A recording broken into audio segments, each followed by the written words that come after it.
We are back mga Lodi. Ngayong araw is ipapakita ko sa inyo kung paano ako gumawa ng DIY na lagyanan natin ng bolts dito sa shop. Medyo mahal kasi magpagawa ng glass and mahal din masyado bumili ng mga lagyanan ng bolts na glass and kung ano pa man ng materials yung gamit nila na galing sa mga shop. So ngayon is gagawa tayo gamit lamang ang karton. Makakatipid na tayo dito and mamimaintain pa natin yung saktong size na gusto natin. Kasi customize yung gagawin natin mismo. So ayun guys, ipapakita ko sa inyo yung buong time-lapse natin kung paano ko siya ginawa from the start and from the end kung ano yung itsura niya.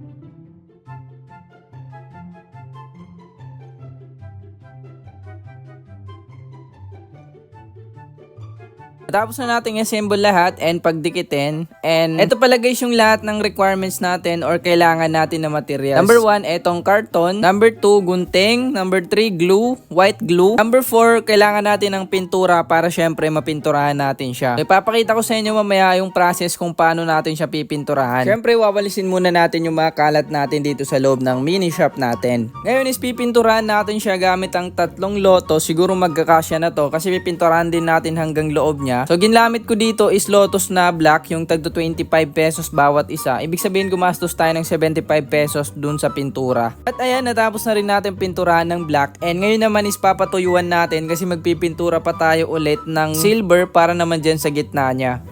After 20 to 30 minutes is kinuha na natin siya kasi napatuyuan na natin. Mabilis lang naman yan kasi nasa karton lang siya na pintura. Next na step natin is tatakpan natin lahat ng black para mapinturahan natin ng silver yung sa gitna. Kasi gagamitin natin dito is Pilax para ma-spray lang natin siya sa gitna banda. Bumili ako ng Pilax na silver, nagkakahalaga siya ng 200 pesos. Dito lang din naman sa shop pero babayaran natin kasi kay mamaya papagalitan tayo pag hindi tayo nagbayad. So ngayon is pipinturahan na natin yung mga gitna niya ng silver. Para kita natin and meron naman siyang design kasi dyan natin ilalagay yung mga bolts. At ito guys, natapos na natin siyang pinturahan and ngayon naman is papatuyuan natin to sa init ng araw mga 1 hour para syempre solid siya and pwede na natin siyang i-display sa shop and lagyan ng mga sizes. After 1 hour ulit is eto, natuyo na siya and tatanggalin na natin lahat ng mga yellow paper na dinikit natin.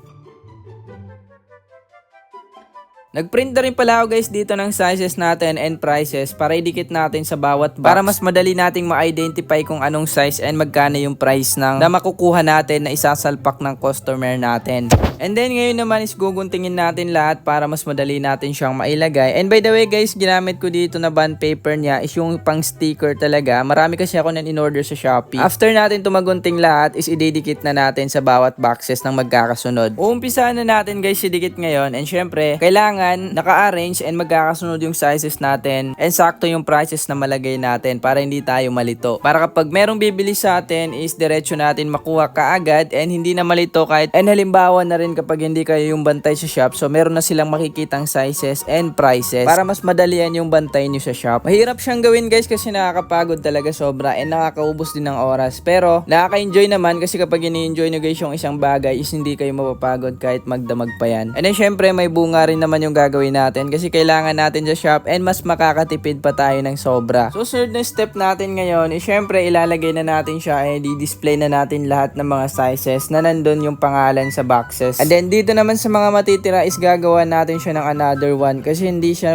sumakto masyado kasi marami yung sizes natin. And eto na guys, nalagay na natin yung mga available sizes natin dito. So hindi man maramihan yung stock natin dito kasi mas marami yung stock natin doon sa apartment sa Cotabato City. Dito sa shop is limited lang yung stock natin na naiiwan. So ayun na guys yung final natin, mas nakamura na tayo and nakatipid tayo sa paggawa ng lagyanan ng bolt. So ano masasabi nyo guys? Comment down below. Ito nga pala guys yung shop natin sa Shopee. So marami tayong sizes and marami tayong bundle set dyan para sa mga motor nyo. So ilalagay ko na lang guys yung link dyan sa ating comment section and lalagay ko na rin sa description para mas madali kayong makabili kahit saan mang sulok kayo dito sa Pilipinas. Thank you for watching.